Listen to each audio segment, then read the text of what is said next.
안녕하세요. 뭐든지 읽어드리는 복면 아저씨입니다.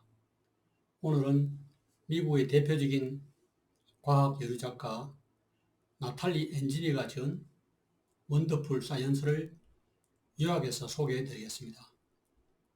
부제는 아름다운 기초과학 산책이며 출판사는 지오입니다. 과학적으로 생각하기, 유체 이탈 체험, 예일대학의 생화학자인 스코트 스트로벨은 나에게 마스터 마인드 게임을 보여주었다. 마스터 마인드 게임은 구슬 구멍에 자신의 구슬을 나열함으로써 상대편이 감추고 있는 연속된 네 구슬의 색깔과 이치를 알아내는 게임이라고 설명했다. 뇌의 생물학적 특성상 아이들은 모든 종류의 언어를 능수능란하게 익힐 수 있다. 아이들의 신경세포는 액체와 같아서 크게 노력하지 않아도 새로운 영역을 만들어 새로운 지식을 쏟아 부을 수 있다. 그러나 나이가 들면서 조금의 예의도 없이 굳어지기 시작한다. 거대한 세상에서 작게만 생각하면서 우리는 무엇이 의미 있는 것이고 무엇이 우연한 것인지에 대해 왜곡된 사고방식을 갖게 된다. 사람들은 지나칠 정도로 동시성의 감명을 받고 그것에 속기도 합니다.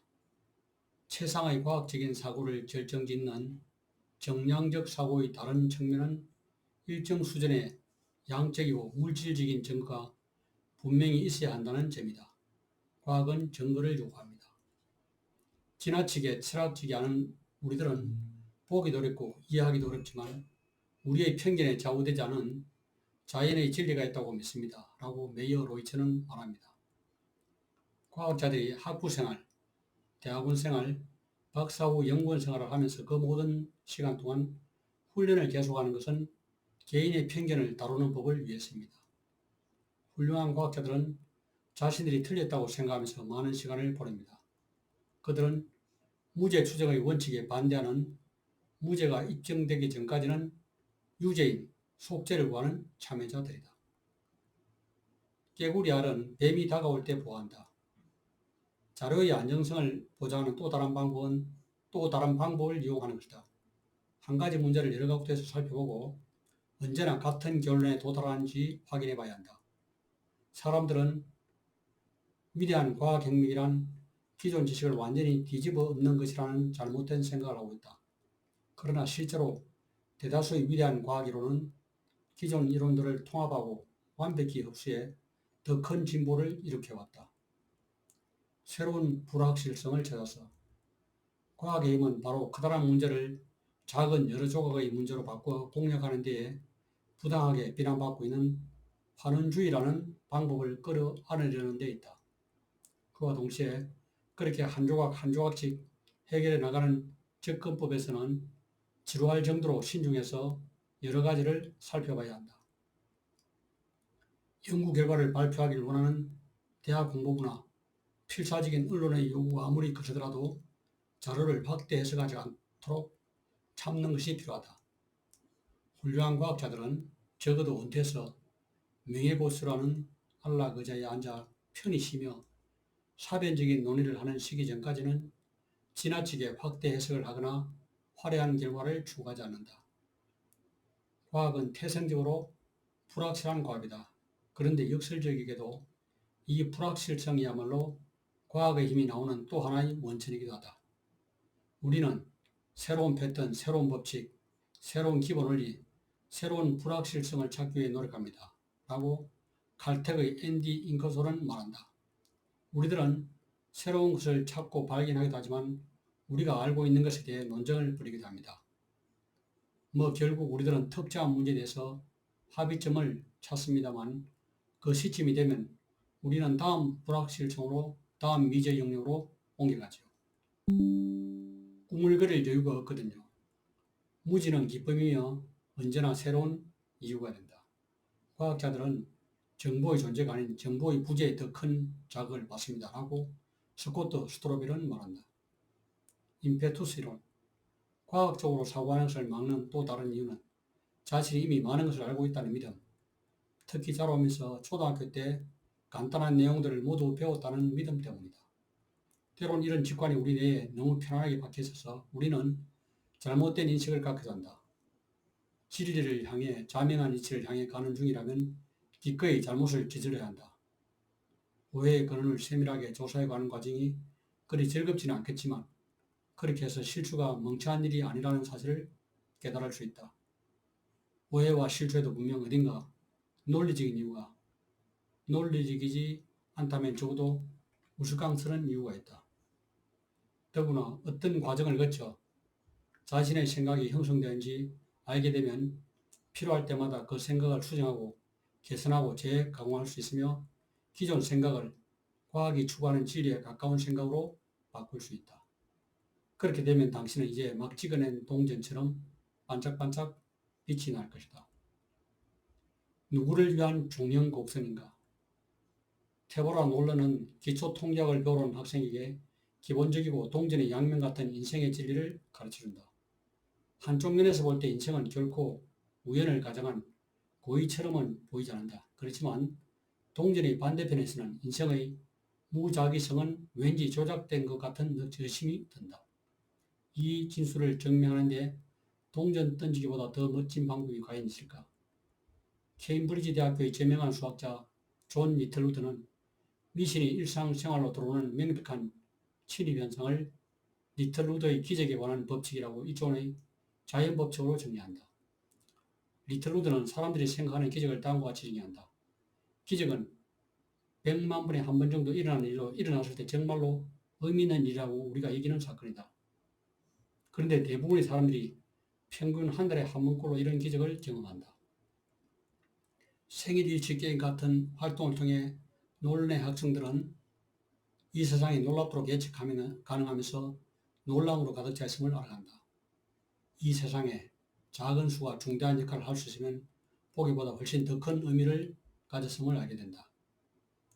건강관리 전문가들은 그 이름과 달리 건강한 사람들이 틀린 검사 결과를 통보받는 일을 줄이는 것보다는 병을 진단하고 치료하는 데 훨씬 관심이 많다. 건강관리 전문가들은 진짜 질병인 경우를 놓치는 것보다는 처음에는 문제가 있다고 생각했지만 나중에 알고 보니 괜찮다라고 생각하는 것이 훨씬 낫다고 생각한다. 평균값과 중앙값이 언제나 크게 차이가 나는 것은 아니다.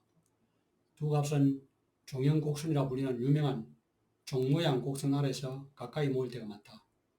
이 기본적인 과학 원리는 불행하게도 1990년대 중반에 찰스 머레이와 리차드 헌슈타인이 쓴 인종과 지능 사이의 관계를 분석한 책의 제목이 되면서 신보수주의의 상징이 되었다. 데보라 놀레는 수업에서 학생들이 종형곡선에 쉽게 익숙해지도록 재단사 놀이를 한다. 동전 던지기 결과도 종형곡선으로 표시된다.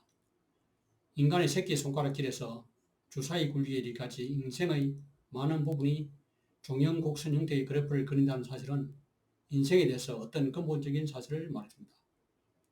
종형곡선의 모양은 고정불변이 아니기 때문에 조금씩 바뀌는 게 일상적이지만 때로는 급적인 정도로 중심점의 위치가 크게 바뀌기도 한다.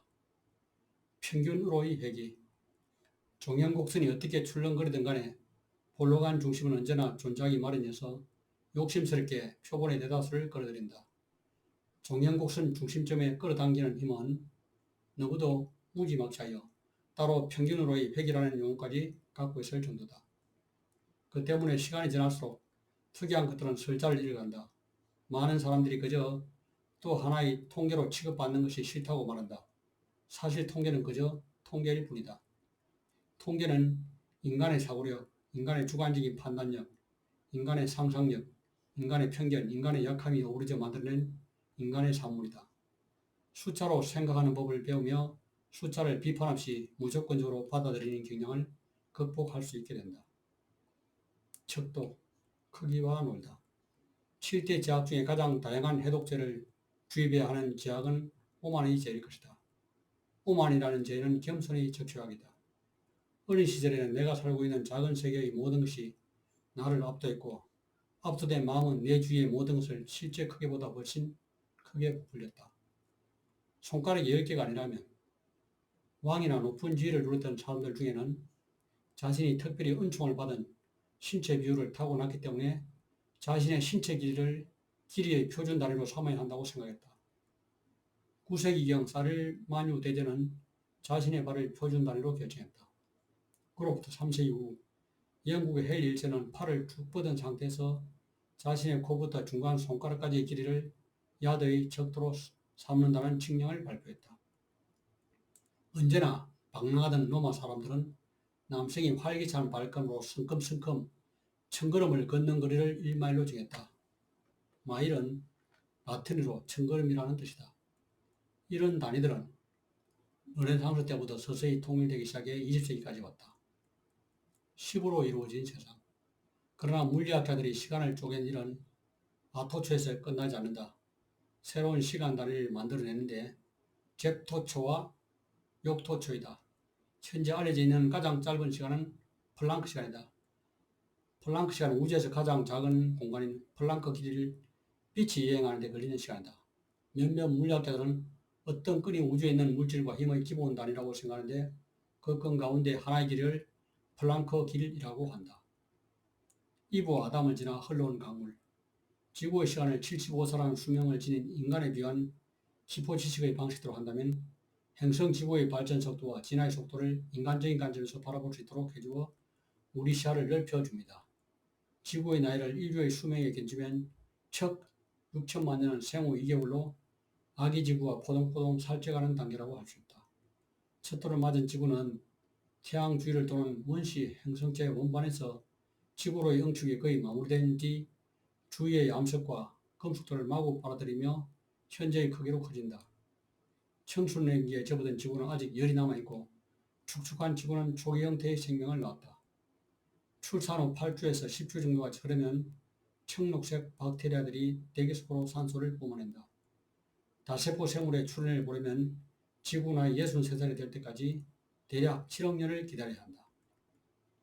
첫 영장류가 출생한 것은 72세의 5월쯤이다. 우리 호모사피엔스가 태어난 것은 72세 12월 31일 정도였다. 세상의 끝은 가깝다. 대부분 우주의 구성원들은 비극적 일만큼 멀리 떨어져 있어 서로 만나는 것이 거의 불가능할 정도다. 관찰할 수 있는 우주의 끝은 안드로메다가 있는 곳에서부터 3000배 정도 더 멀리 있습니다. 현재까지 알려진 우주의 끝, 그러니까 빛이 지구에 도달할 수 있는 가장 먼 거리가 지구와 안드로메다 은하 사이의 거리보다 불과 3000배 정도밖에 안 먼 겁니다. 판물이 위에서 춤추다. 우주 공간을 보자. 원자 핵이 지구 중심에 놓여있는 농구공이라면 전자는 지구대의 가장 바깥쪽을 도는 버치시라고 할 수 있다.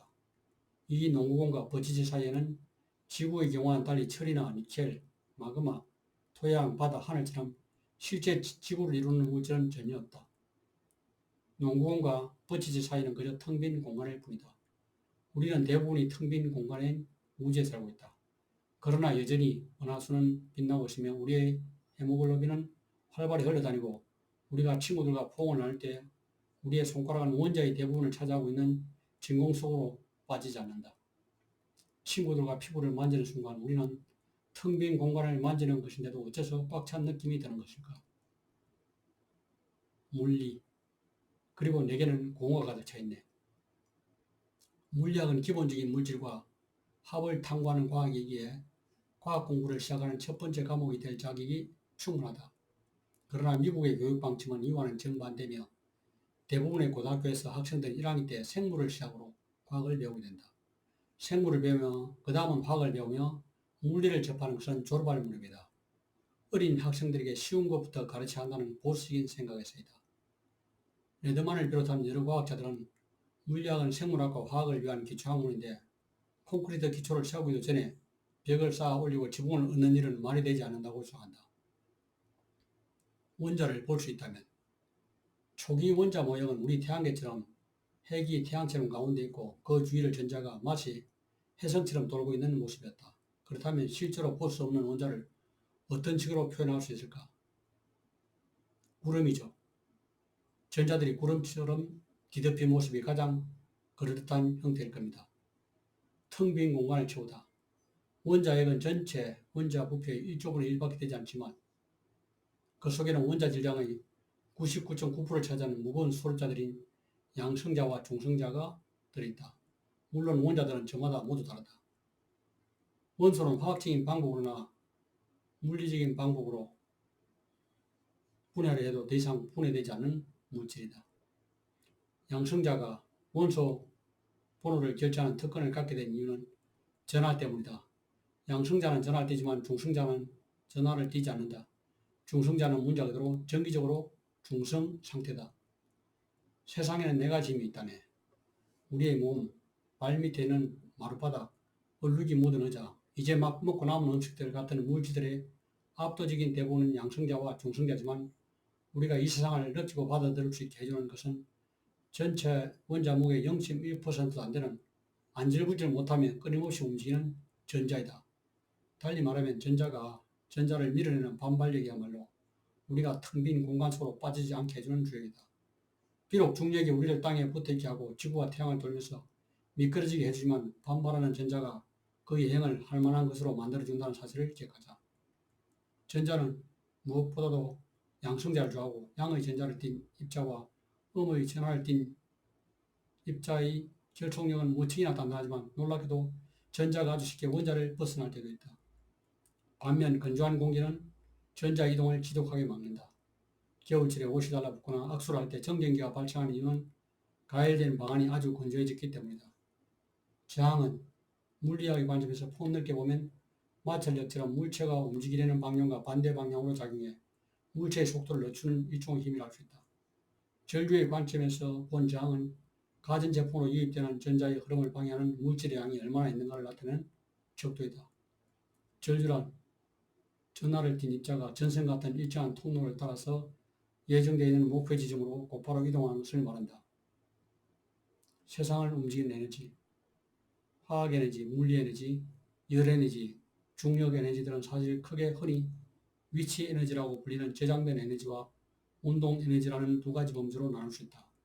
전선의 전류를 흐르게 할 때 전자가 어느 방향으로 이동하느냐에 따라 전류는 자석의 자기력을 없앨 수도 있고 자성이 살아있는 자석의 자기력을 되살릴 수도 있고 자성이 없는 금속이 일시적으로 자성을 띠게 할 수도 있다. 역으로 자석의 회전은 전류가 전선을 따라 세차게 흐르도록 만들 수 있다. 집에 있는 컴퓨터 전원을 누르는 순간 집 바깥쪽에 있는 전선을 타고 행복하게 지갈길을 가고 있던 전자들이 갑자기 집으로 통하는 전선을 향해 일렬로 들어오면서 컴퓨터 전선의 전자들을 깨운다. 컴퓨터 전선 안으로 들어가는 운동 에너지는 컴퓨터 하드드라이브의 작은 모터를 돌리는 등의 임무를 맡게 된다. 천의 얼굴을 한 빛.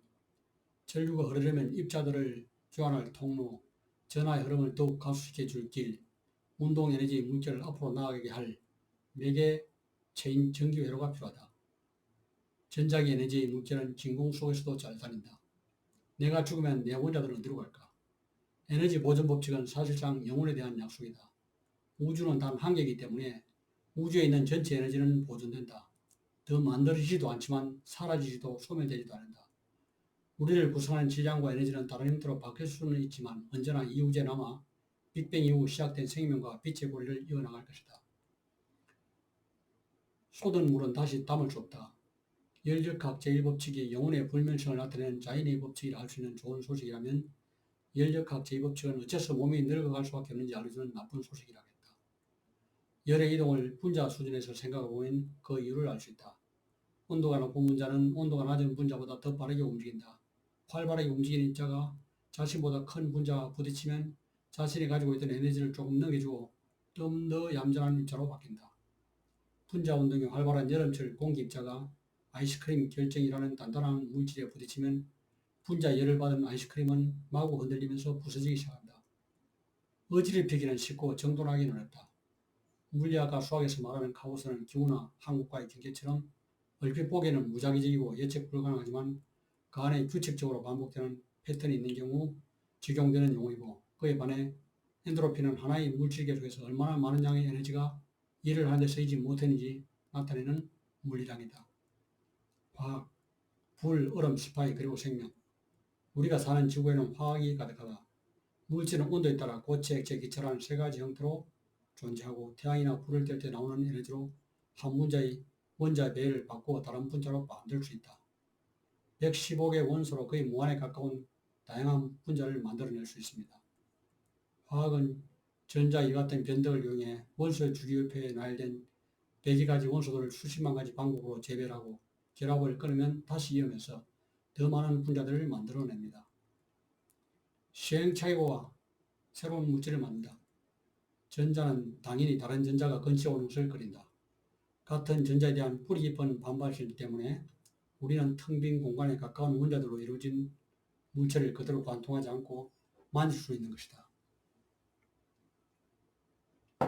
전자는 또한 양성자에 끌린다. 그 양성자가 자신이 속한 원자핵에 들어있건 이웃한 다른 원자핵에 들어있건 가리지 않는다. 이런 전자의 성질은 전자가 분자나 이온의 일부가 돼서 액체나 고체 상태로 있을 때도 변함이 없다. 탄소는 생명체의 만능 청태법. 이온 결합으로 탄생한 고체는 아주 단단하기 때문에 여간에서는 그 결합을 깰 방법이 없다. 바로 이 같은 덕분에 우리는 멋진 도로를 만들 수 있다. 우리를 단단하게 해주는 뼈는 칼슘, 인 같은 원자들의 이온 결합 산물이다.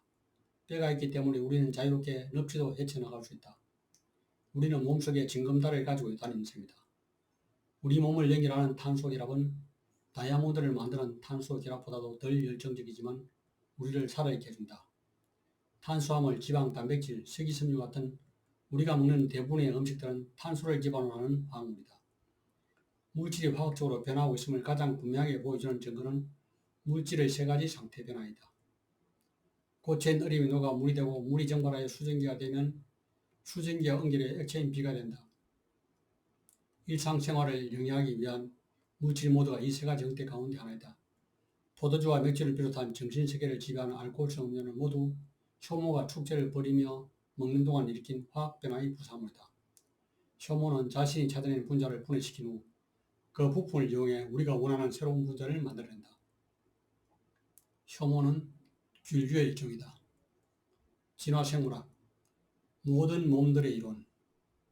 우리 주위에서 보는 생명, 우리가 소유하고 있는 생명은 우리보다 앞선 생명체들이 진화한 결과이다. 새로운 종들은 그 범위와 능력이 거의 전능에 가까운 어떠한 자격도 보안도 안전장치도 변호라도 필요없는 자연선택이라는 위대한 힘을 통해 진화해온 생명체들이다.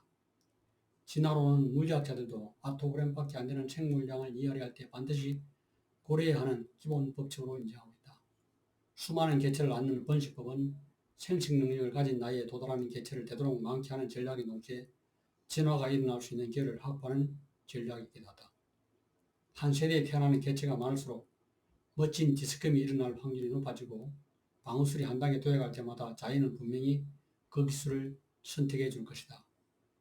곤충들에게도 윌리를 찾아와 같은 과정을 밟으며 놀라운 진화를 수행할 동기와 능력이 있다. 곤충들은 덧없이 짧은 자신들의 삶을 놀라울 정도로 왕성한 번식력으로 보완한다. 곤충들과 그들의 절지동물 친척들의 생존 전략을 모두 모으면 생명체가 택할 수 있는 모든 전략과 모든 무기가 총동원된다. 모방, 교란, 나를 먹으면 죽는다거나 소화불량에 견딜 수 있다는 등 절지동물들은 언제 어느 때라도 독극물을 사용할 준비가 되어 있다. 화석기록은 그 자체로는 불완전할지라도 전 세계 어디나 발굴해 냈건 간에 어김없이 연속성을 보여준다. 분자기록 또한 살아있는 모든 생명체에 서로 관계가 있음을 알려주고 주요 유기체군의 진화 형태에 대한 예측이 옳았음을 보여준다. 한 생명체의 모든 특성이 자연 선택의 결과물인 것은 아니다. 이제는 더 이상 쓸모없거나 기능이 사라진 형질이라도 존재하는 것 자체만으로는 아무런 해가 되지 않기 때문에 먼 개인 해와 달리 퇴출되지 않고 그대로 남아있는 경우도 있다. 예컨대 춥거나 크게 놀랄 때 몸에 돋아나는 소름은 온몸이 털로 덮여있던 고대 인류가 추위에 맞서 보온을 유지하거나 적에 맞서 자신의 몸을 크게 보이기 위해 털을 세웠던 흔적이다. 창조론도 진화한다. 창조주의자들은 대체적으로 새로운 종의 출현이나 생물학적 다양성에 대한 진화론의 설명을 모조리 다 거부한다. 과학자들은 지적 설계론자들의 화는 불가능한 복잡성이라는 말을 붙여 다윈의 진화론을 반대하는 증거라고 주장하는 특정한 분자 조합이나 단백질 집합체도 약간의 노력만 들이면 쉽게 좀 더 작은 단위로 분해할 수 있으며 그렇게 분해된 단위들 역시 다윈의 자연 선택의 산물이라고 주장한다. 척추동물은 혈액을 응고시킬 때 세포가 통째로 엉겨붙는 방식이 아니라 혈액 단백질이 엉겨붙는 방식을 택하고 있지만 기본 원리는 백혈구를 끈끈하게 만드는 것과 아주 비슷하다. 생명은 멈추지 않는다. 록펠러 대학교 훈터 블러벨은 가장 최초에 탄생한 세포까지 이루어지는 생명의 줄은 어마어마하게 깁니다. 이 실은 우리 개개인이 죽은 후에도 계속해서 이어질 것입니다. 이것이 생명의 연속성입니다. 세포는 끊임없이 분열하겠죠. 우리 모두는 이 영속성을 이어가는 역할을 하고 있습니다. 부활이라는 개념은 이런 생물학적 사실을 반영하는 시적 표현이지 않을까요? 진실을 알고 싶다면 세포를 가르고 그 속을 들여다봐야 한다고. 분자 생물학, 세포와 부속품. 세상에는 세균들이 넘친다. 일주일 동안 아무리 많은 양의 세균 소독제를 들어보아도 입속, 얼굴, 머리에 있는 세균은 완전히 없애지 못한다. 사실 우리는 세균을 뒤집어 쓴 채 살아야 한다. 세포는 살아있고 숨쉬고 먹어야 하며 노폐물도 만들고 필요할 때면 정식도 해야 한다. 세포의 아름다움과 힘은 서로 작업작속할 수 있다는 데 있다. 달걀이 하나의 세포라고. 고기를 먹는다는 것은 세포를 먹는 것이고 세포에는 단백질이 가득 들어있다. 브로콜리를 먹는다는 것은 역시 단백질로 가득 찬 세포를 먹는다는 것이다. 우리 몸이 새로운 세포를 만들고 송산된 세포를 치료하고 사라진 면역력을 회복하고 신체 모든 부위에 힘을 주려면 끊임없이 단백질 음식을 섭취해야 한다. 끊임없이 단백질을 생산하고 파괴하는 것은 단백질의 행동을 조절하는 효과적인 수단이기도 하다. 많은 단백질이 이마에 조건부 만료일자가 찍힌 채 태어난다. 외부에서 아직 사라질 때가 아니라는 지시가 오거나 다른 일에 쓰이지 않는 한 단백질은 대부분 생성되자마자 사라질 운명이다. 어째서 세포가 서로 달라지고 각자의 위치에 알맞은 특수한 임무를 어떻게 인식하게 되는지에 대한 해답은 대부분 배아발생이라는 수수께끼 속에 숨겨져 있다.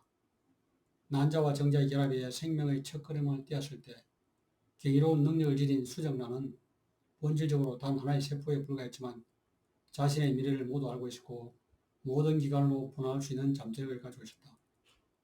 배아가 자라나 세포 수가 급속도로 늘어나면서 점차 세포들은 집단을 이루고 층과 구역이 생겨나면서 원시기관으로 나누어지기 시작한다. 세포들은 반드시 자신이 속한 공동체가 언제 분열을 시작하는지 알 수 있도록 세심한 주의를 기울여야 한다. 지질학, 세계의 조각들을 상상하기. 모든 기록들은 지구의 그 표면에서 긁어낸 것일 뿐 깊은 곳에 있는 기록들은 물리적 침입을 허락하지 않고 있다. 현재 인류가 지표면에서 밑으로 파고 들어간 가장 최대 깊이는 12km이다. 지질학자들이 지구인에 대해 알아낸 사실은 모두 간접 증거들이다. 판을 움직이는 원동력은 질식할 것 같은 뜨거운 열을 밖으로 방출하는 지구의 끊임없는 노력이다. 넓어지는 바다, 솟아가 나는 산, 거대하게 솟구쳐 오르는 멘틀은 불타는 마금으로 지각을 무한히 두드리는 것 말고 여러 가지 방식으로 지각에 영향을 끼친다. 지구 내부에서 순환하는 힘은 지구 해저를 만들 뿐 아니라 그 위에 물을 채우기도 한다. 생물과 환경이 끊임없이 주고받는 것은 사수뿐만이 아니다. 탄소만 해도 오늘은 대기 속에 이산화탄소의 형태로 있다가 내일은 썩어가는 식물의 사체 속에 들어가 퇴적물로 가라앉는 등 죽은 생물체의 몸을 두루 거치면서 끊임없이 순환하고 있다. 칼슘은 바위, 물, 조개 껍데기, 우리의 세포 속을 두루 순환한다. 천문학, 천상의 피조물들, 연기를 뿜어내며 자신을 불태우는 장렬한 공연을 벌이는 덕분에 유성은 인류의 마음을 사로잡아 사랑을 받게 됐지만 사실 지구와 태양 주위를 돌고 있는 동안 다른 별들과 행성들도 우리 밤하늘을 가로지르고 있다. 우리의 달 역시 지구 주위를 돌며 부풀어 오르고 줄어들었다가 다시 부풀어 오르기를 반복한다. 대부분 사람들은 천문학은 밤이나 어둠과 관련이 있다고 생각하지만 천문학의 가장 기본적인 신조는 전적으로 빛에 의존하는 학문이라는 것이다. 절대로 빠져나갈 수 없는 우리가 살고 있는 우주는 약 137억 년 전에 탄생했다. 도플러 효과에는 파동을 일으키는 물체가 움직이는 방향뿐만 아니라 그 물체가 움직이는 속도 역시 관여한다. 물체의 속도가 빠를수록 파장의 변화도 커진다. 외부 관찰적에 빠르게 이동하는 기차의 기적이 천천히 이동하는 기차의 기적보다 가까이 다가올 때 훨씬 날카롭게 들리고 멀어질 때는 훨씬 애달프게 들린다. 사실 물체의 이동 속도와 도플러 편의 변화 정도가는 상관관계 때문에 경찰관이 스피드 건으로 가속 차량을 잡아낼 수 있다. 경찰은 스피드건으로 차에다 레이저파를 쏘고서 파장을 얼마나 많이 교란시켰나를 보고 차의 이동 속도를 알아낸다. 도플러 편의가 크게 나타날수록 내야 할 벌금의 양이 늘어난다. 빅뱅을 주장하는 과학자들은 현재의 우주에도 과거의 빛이 남아있다고 주장한다. 그 빛은 우주의 일부이다. 그러니 달리 어디로 가겠는가? 핵융합은 가볍고 단순한 원자를 무겁고 복잡한 원자로 바꿀 뿐 아니라 핵을 융합하는 동안 막대한 양의 에너지를 발생한다. 누가 알겠는가? 외계 문명을 이룩한 생명체들이 우리보다 훨씬 뛰어나 은하간 여행이 가능한 완벽한 웜홀을 만들어 지금 우리를 향해 오고 있을지. 제발 언제 어느 때라도 좋으니 한번 들러주기를 약속할 수 없지만 그대가 올 때까지 온 마음과 우리가 공생하는 모든 체세포들과 함께 우리가 만들어낸 우리 자신의 공경에서 벗어나 살아남을 수 있도록 노력할 테니까. 이것으로 책을 요약해 드렸습니다. 감사합니다.